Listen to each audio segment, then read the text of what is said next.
Survivors said it didn't sound like wind. Wind whistles, wind howls. Wind has a pitch that rises and falls like a human voice. But this did not have a pitch. They said it sounded like a freight train. But that's not quite right either.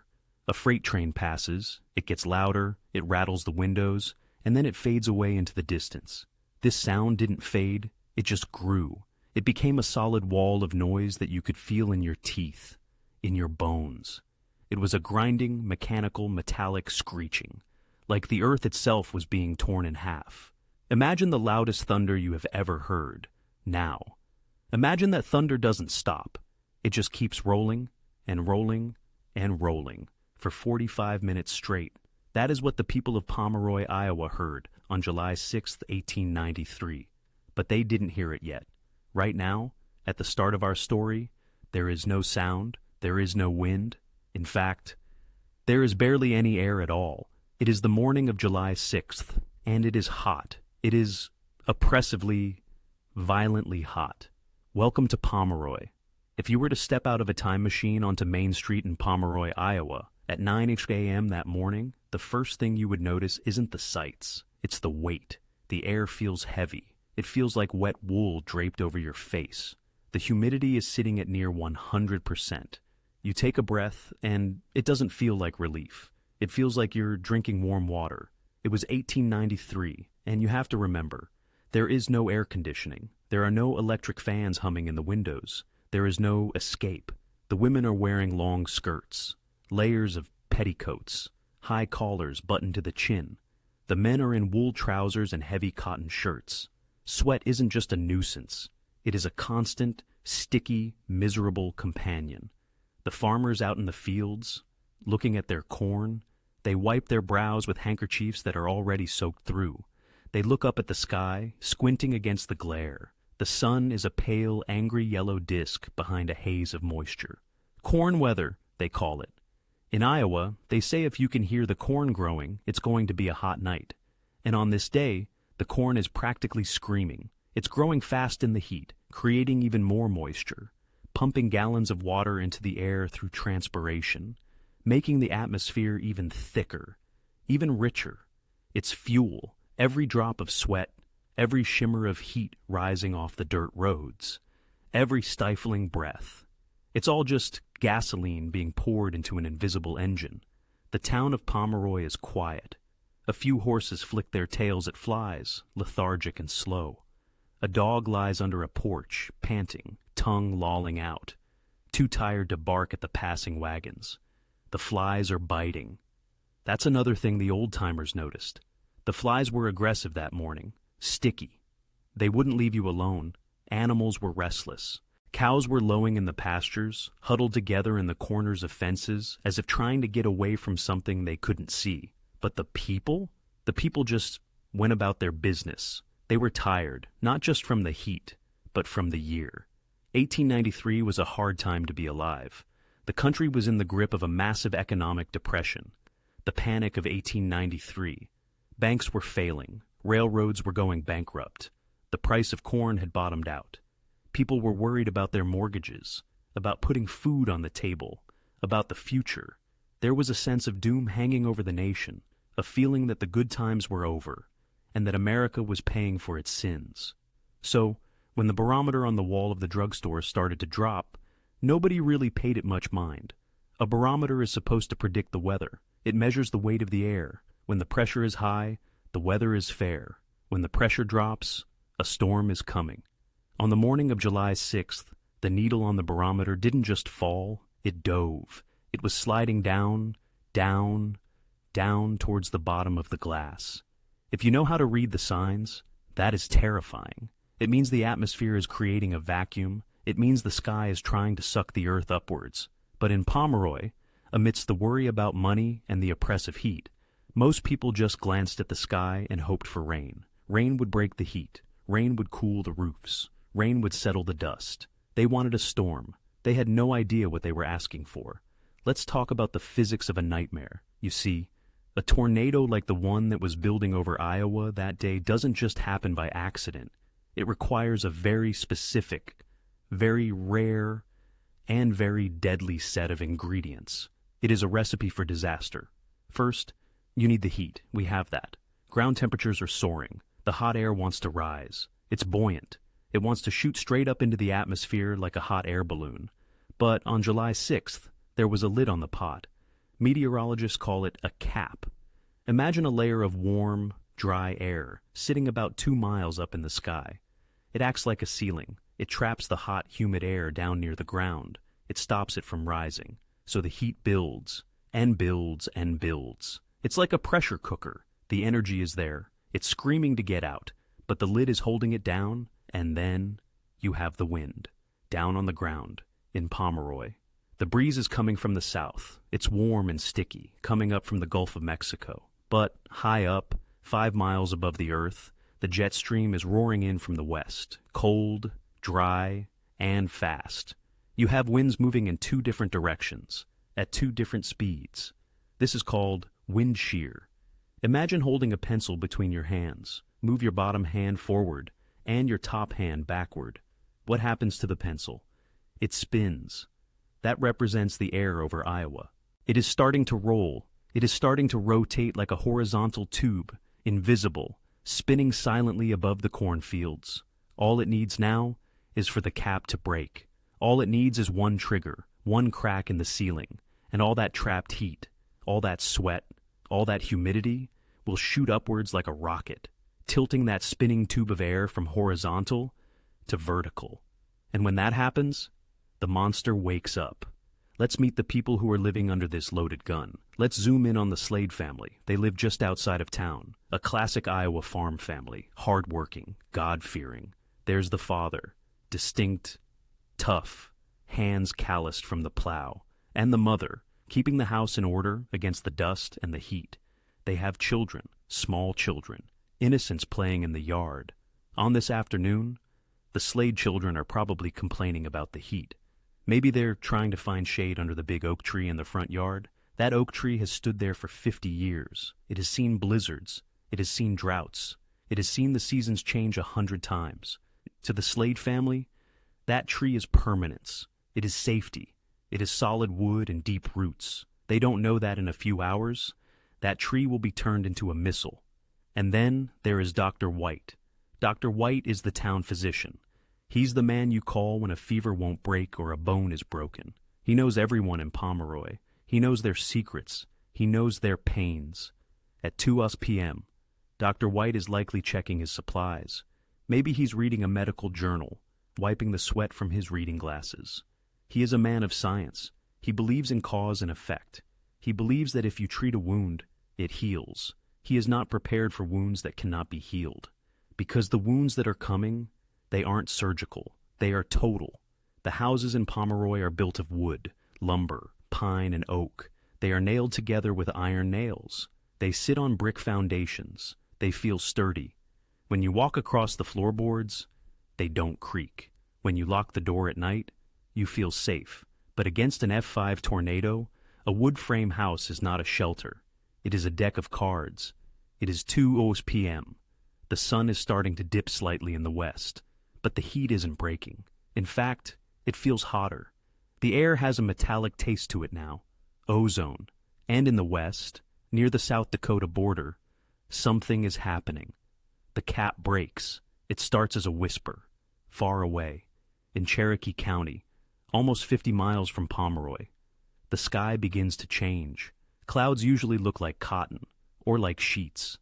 White, gray, maybe a little dark if it's going to rain.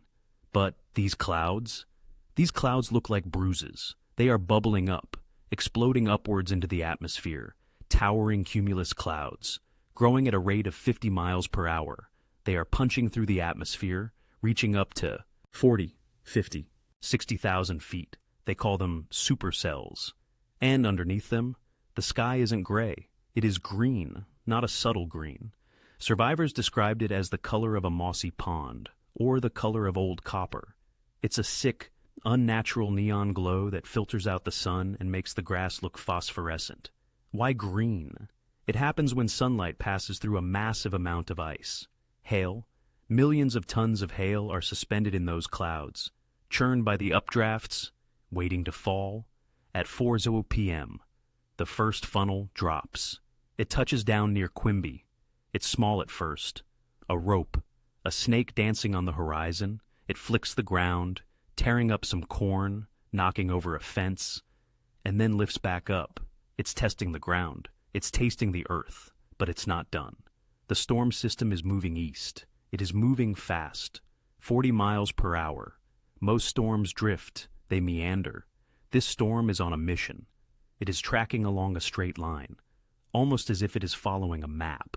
And if you look at a map of Iowa in 1893, that line goes straight through the heart of Pomeroy.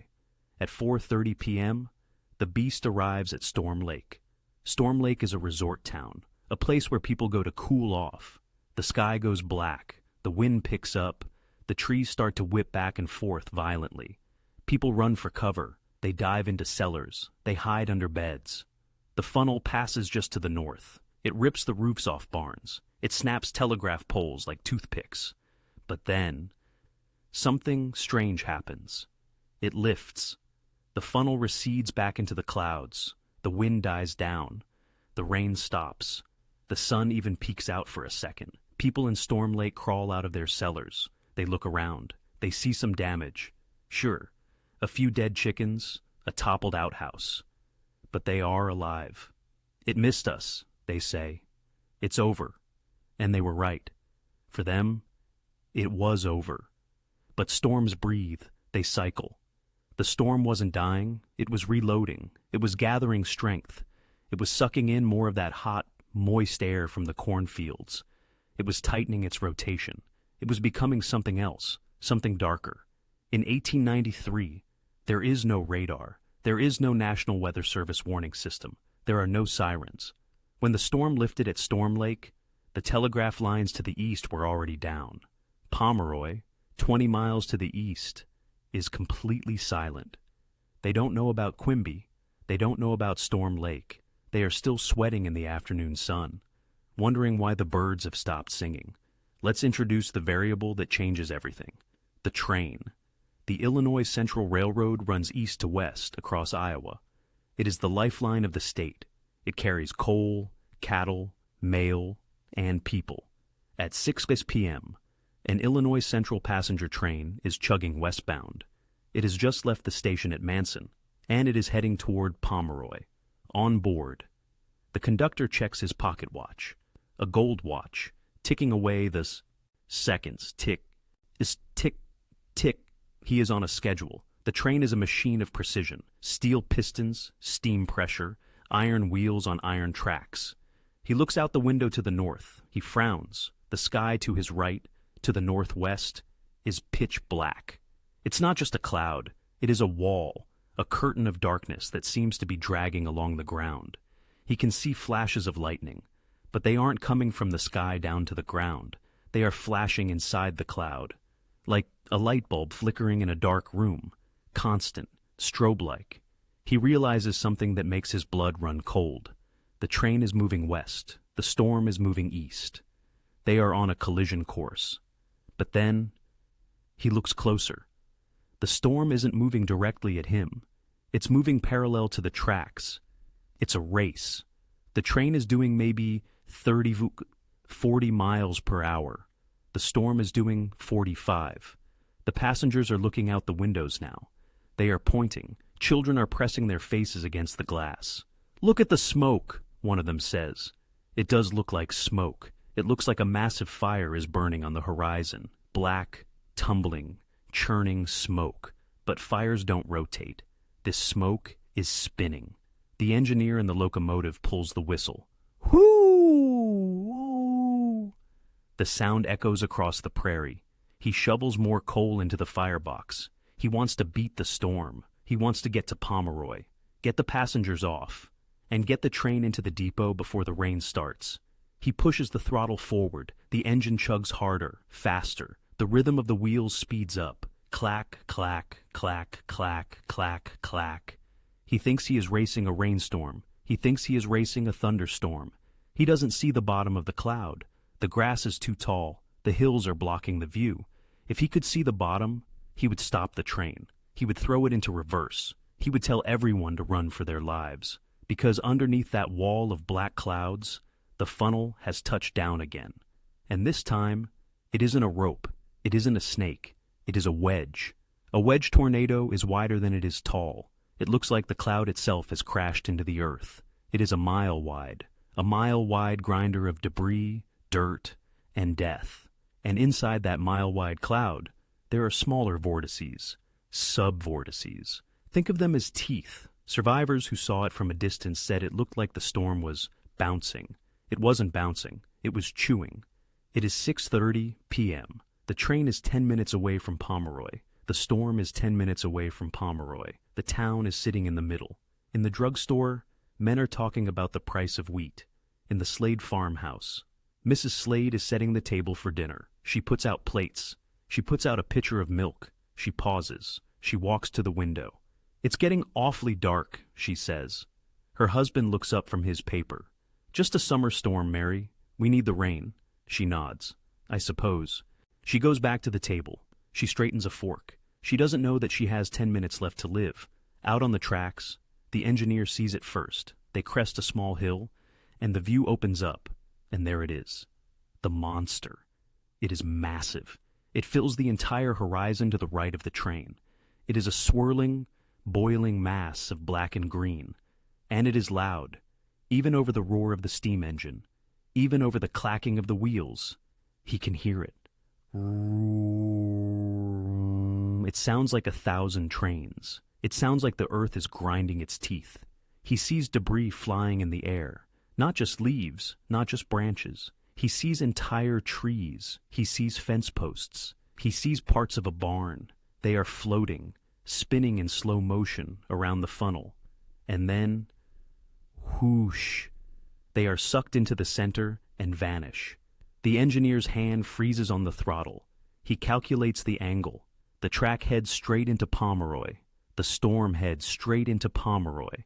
He pulls the whistle again. Hoo, hoo, hoo.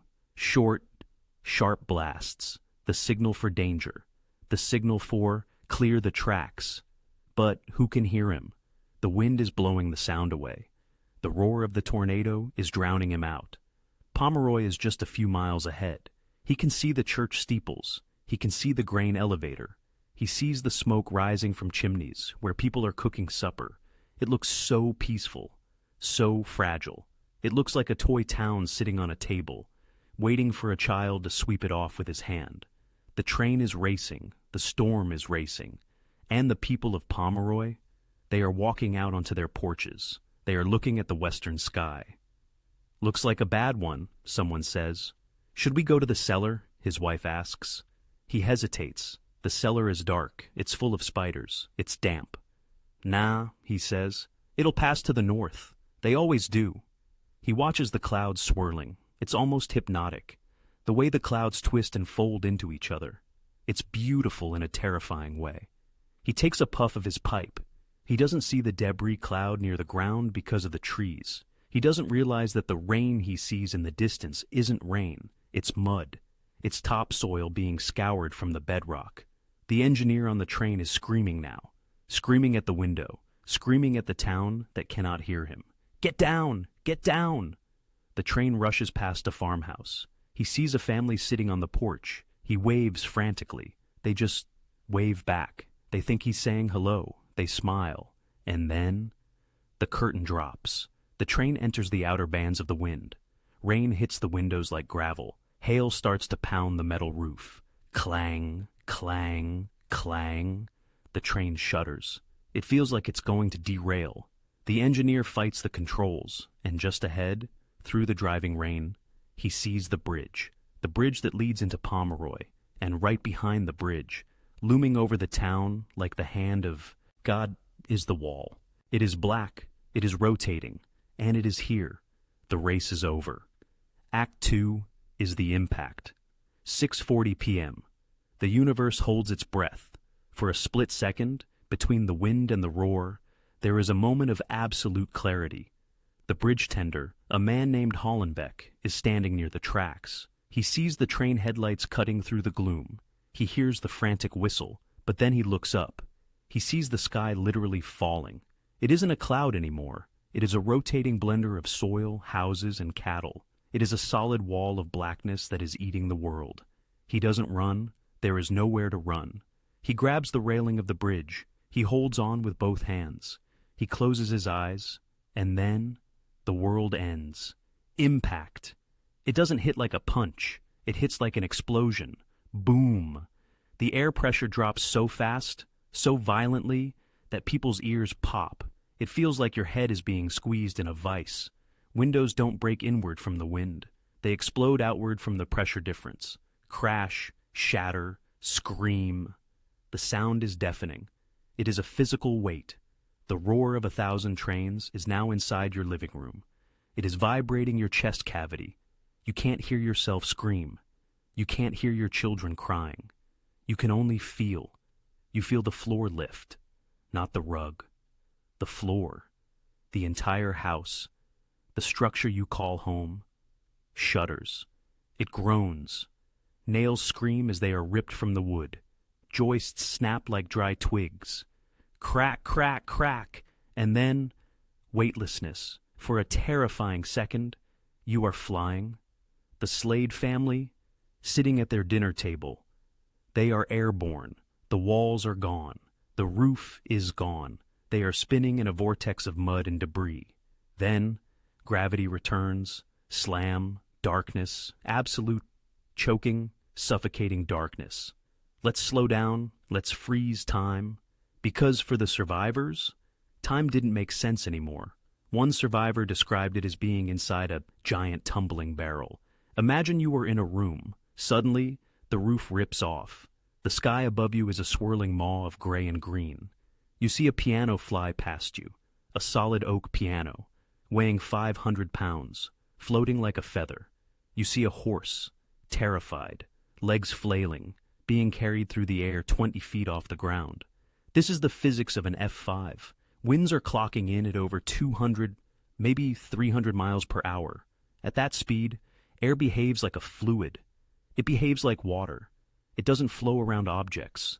It pushes through them. It drives pieces of straw, fragile, dry straw from the fields, straight into telephone poles, not bent around them, into them.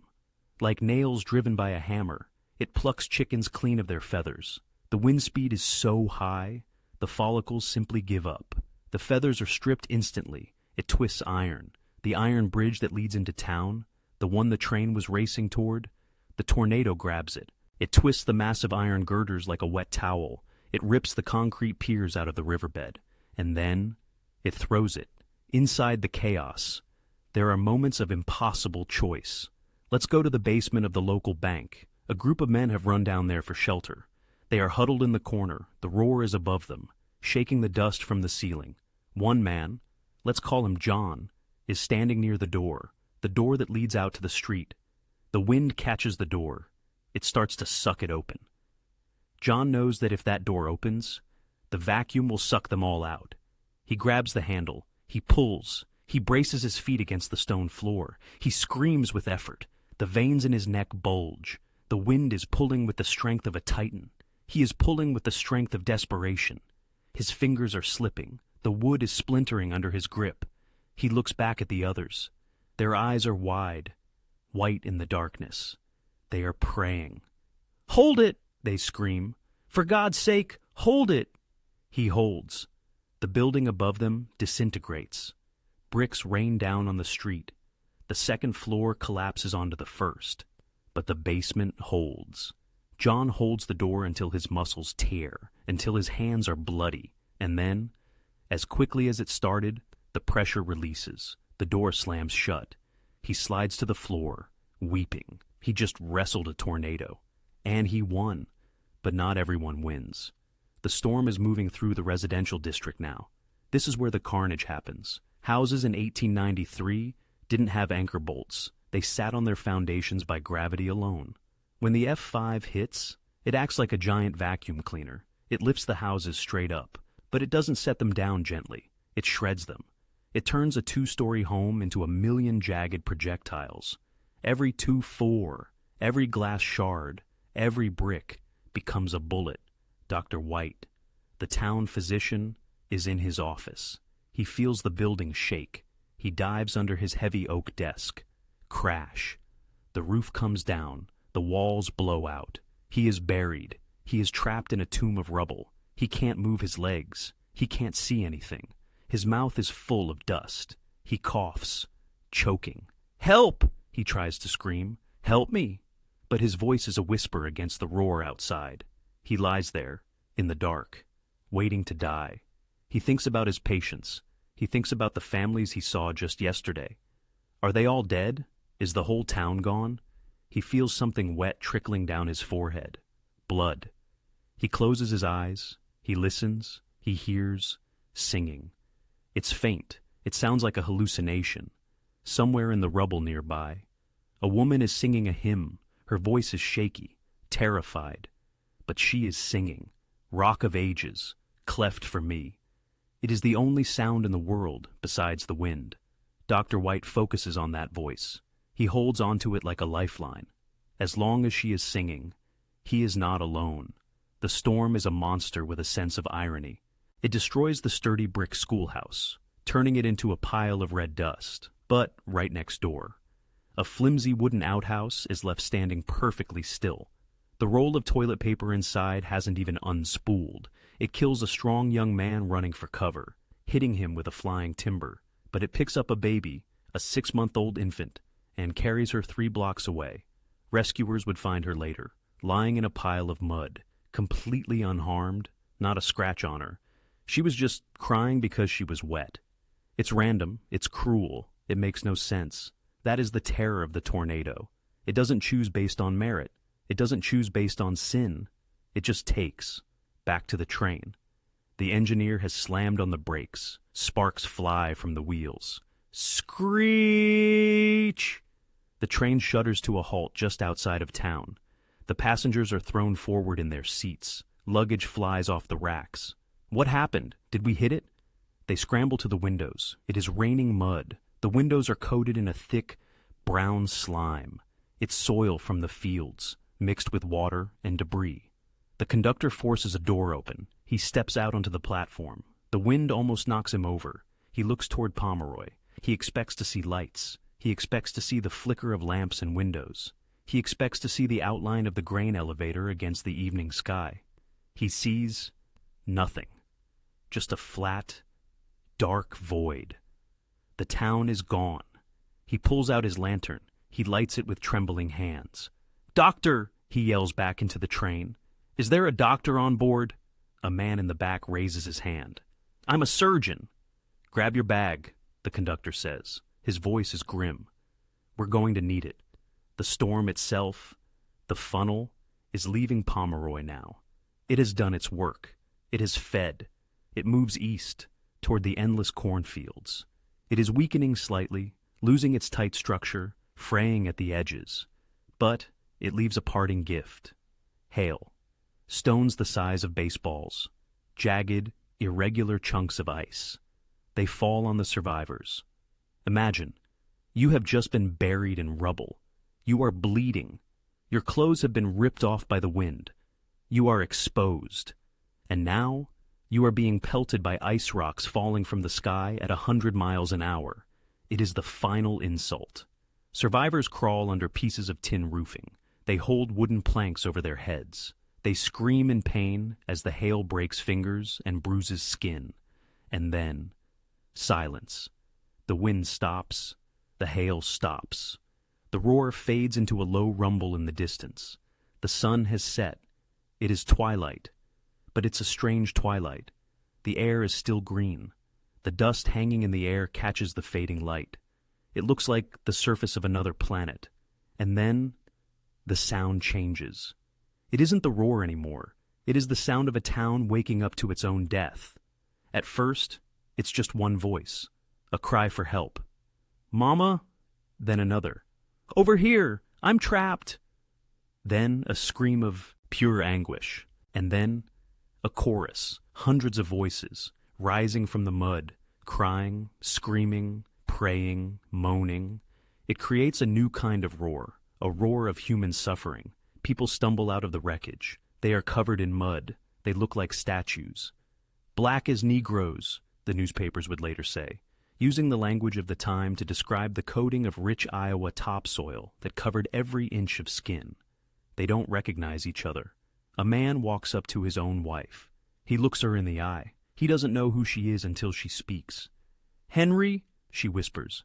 He collapses into her arms, but there is no time for hugging. There is work to do. "My baby!" a woman is screaming. "Where is my baby?" She is digging frantically in a pile of lumber with her bare hands. Others join her. They pull away boards. They lift heavy beams. They find a cradle. It is crushed.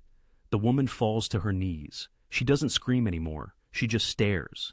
We need to talk about the sensory details of the aftermath, because the history books leave this part out.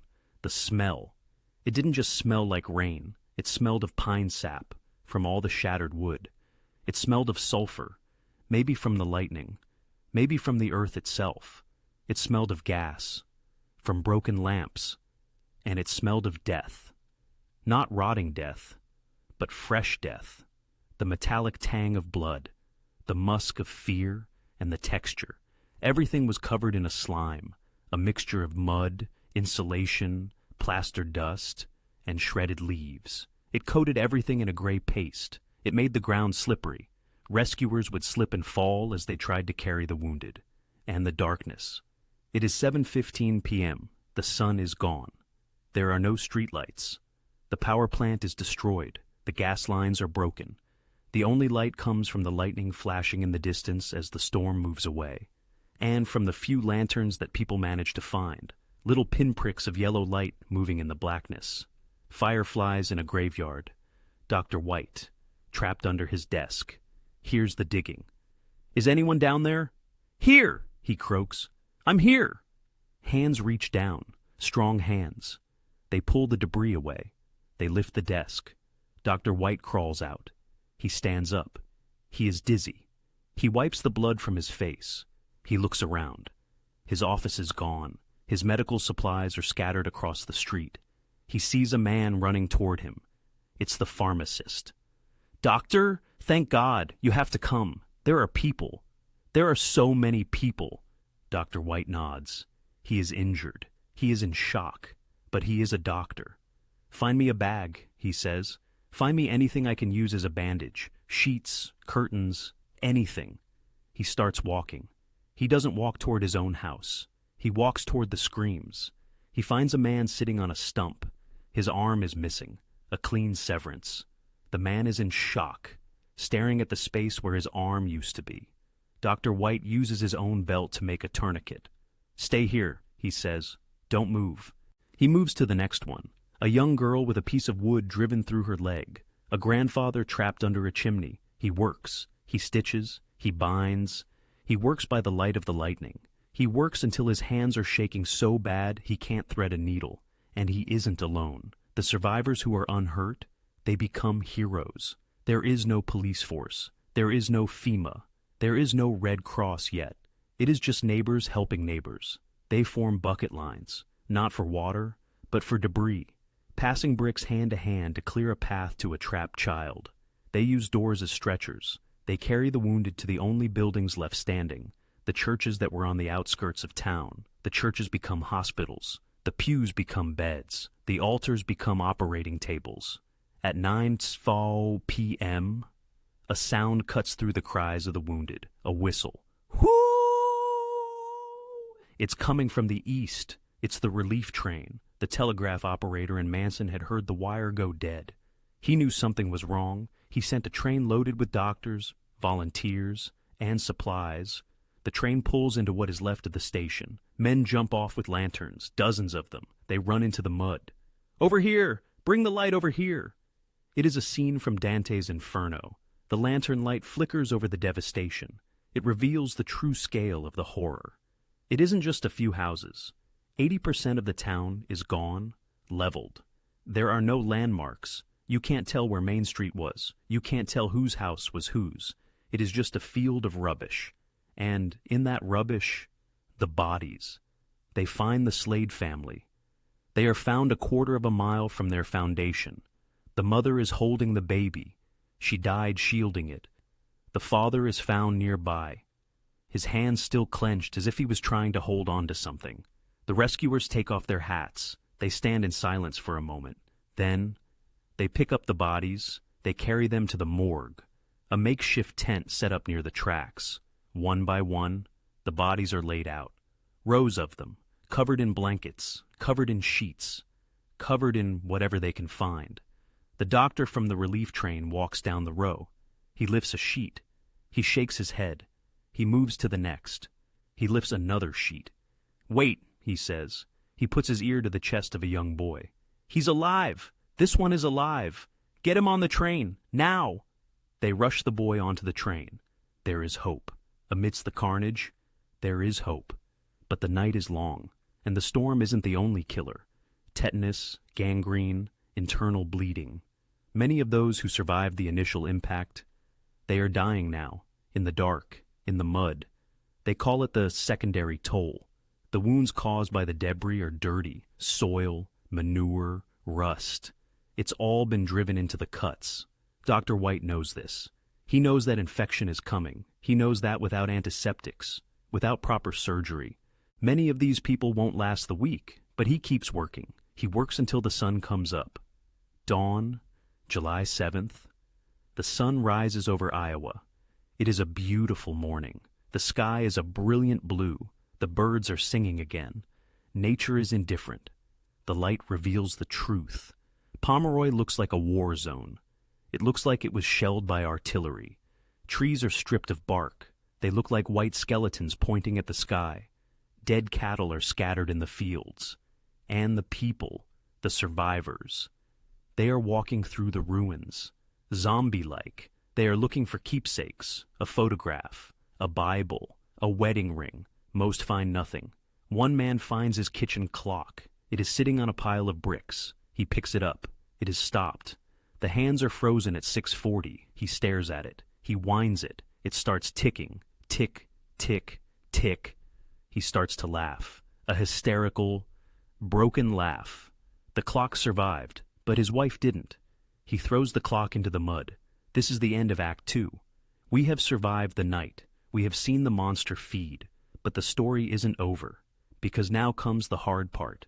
Now comes the counting of the dead. Now comes the investigation. Now comes the question that every survivor asks.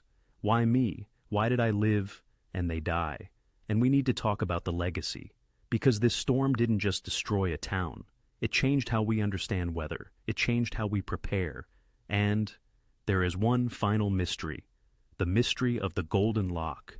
Join me in Act 3 as we walk through the aftermath and uncover the final secrets of the Pomeroy Cyclone.